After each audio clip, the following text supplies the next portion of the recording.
Paul Horner, and I was 11, going on 12, when my family moved to Mexico. It was about 1996. I came to know the Lord as a young boy. I was about 5 years old, and my dad had a routine of praying with us before bedtime. And I remember talking about sin, talking about Jesus, and at that young age, making a profession of faith, believing in Christ for salvation. I'll follow up by saying when I was 12,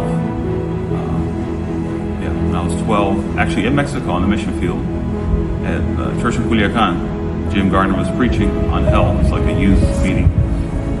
That's when I got, I like to say, full assurance of my faith, of really knowing what salvation is and who I was trusting in. So that kind of ties into our time in Mexico. Life growing up in Mexico was, I loved it. I really did. It was so, I can say fun. It's what I knew. I didn't know what growing up junior high or high school was anywhere else. So by default, it was enjoyable. But I enjoyed meeting the friends, having the friends I had, doing the things that I guess a normal kid would do, just in a different country. I like the ministry aspect of helping in small churches, and even the different buildings that we had in our way to church. And so it was, I look back and I wouldn't change it for anything. I thought it was very formative in many ways. We might talk about that. Truly, I felt one of the people. I felt very Mexican in a sense, really identifying with the culture, the people. Yeah, just growing up there was great. Family life was very natural. I think that's the term I come back to, thinking of how I was raised, really, Mexico or the time when we were in the States. My parents really just folded us into the ministry in very natural ways. So, especially kids' classes, the little kids. I wasn't much older than some of the younger teens, but we'd be helpers. There might be a main teacher. After a few years, we were maybe the main teacher for just toddlers or young kids. VBS, we were helping out. A lot of work days. A lot of work to do on the different church buildings we had. So my dad was always working. And so he'd take us with him. He'd teach us how to work, and we'd be helping out that way. We'd help men in our church. They were farmers in Alway. That's the main church that we were at for many years. And we'd go help them in their fields different times of the year, just to lend them a hand. Great time of fellowship really with them. So really at every turn, we're alongside our parents. We still had our friends, we still had our activities, but I remember my dad would, certain evenings, he would get one of us, me or my older two brothers, to take us just to do some visiting, targeting certain people, certain homes. And unfortunately, I remember being a little hesitant to join him because I had other plans, I had other ideas. But he was persistent and helped us, hey, I want to make this visit and I need a partner. He might take my mom, but sometimes he'd take us too.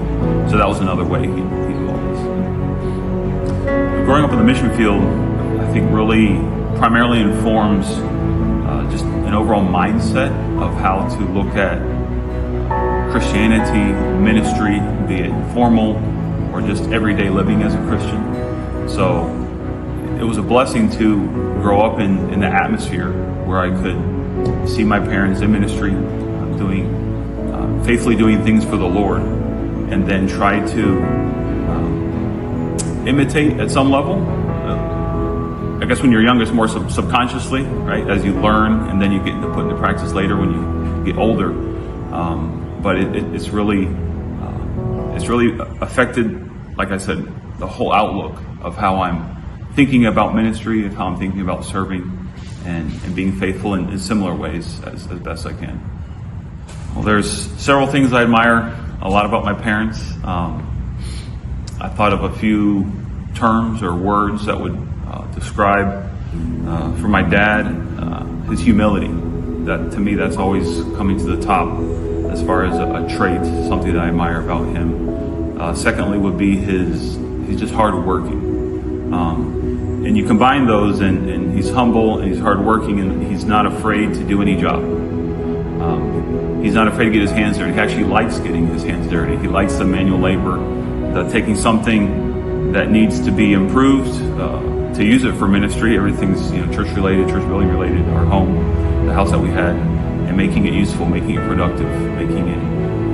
And so he wouldn't shy away, and he'd always, he'd work till he gets sun poisoning, or he's out in the sun too long. That was his mindset. And so his humility, his hardworking, and his faithfulness in the ministry, different ups and downs that happened over the years.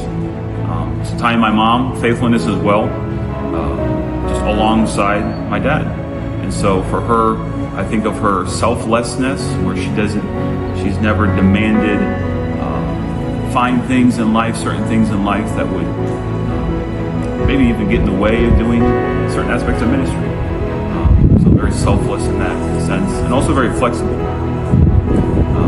The rhythms of ministry and life in the field and the trips back, or even in Mexico, she's always been very flexible. And then one other thing that I admire about them that I've been able to glean is to not complain. And that's a big thing for me. I think I learned it just living with my parents. The fact that they're on the field, I think has flavored that some. But to be in a situation and trust the Lord through it and not complain about it. So I think that also ties into things I admire about how they raised us. Yeah, it's been neat to witness various fruits of my parents' labor through the years. It's been many years, and honestly, I've been out of Mexico for a long time. But when I think of the fruit of their labor, I think of all the families, the original families that I knew when I lived in Mexico. And then even the family members of those original families coming to the Lord, being discipled in our church by my parents. So yes, conversions in many sense. My dad had, my dad is pastor in the church in Guasave, had for many years, and then a couple other towns outside of Guamuchi, for example, and just the impact on those families' lives. I don't necessarily know the fruit, it's ongoing, but I know our faithfulness in those places is their faithfulness primarily has brought fruit. Another thing is the young people that we have sent out from our church to prepare at IPE or IPES or other Bible colleges, and I know that's my parents have helped finance, honestly, some of their school bills and helped in that sense to see them prepare for ministry, and that brings great fruit and great joy.